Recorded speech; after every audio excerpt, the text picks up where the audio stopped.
विकास शेठ गोगावले यांची रायगड लोकसभेच्या युवासेना संपर्क प्रमुखपदी निवड।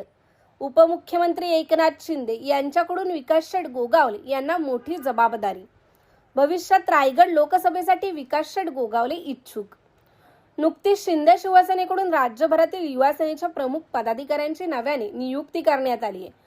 यामध्ये कोकणातून मंत्री भरत शेठ गोगावले यांचे सुपुत्र आणि युवासेनेचे कोर कमिटी सदस्य विकास शेठ गोगावले यांच्याकडे मोठी जबाबदारी सोपवण्यात आली आहे। रायगड लोकसभेच्या युवासेना संपर्क प्रमुखपदी विकास शेठ गोगावले यांची निवड करण्यात आली असून युवासेनेची कोकणात ताकद वाढवण्यासाठी आपणास एकनाथ शिंदे यांनी निवड केली असून भविष्यात पक्षासाठी रायगड लोकसभेसाठी पक्षाची ताकद वाढवण्यास पक्षाला मदत होईल असं सुद्धा त्यांनी म्हटलं आहे।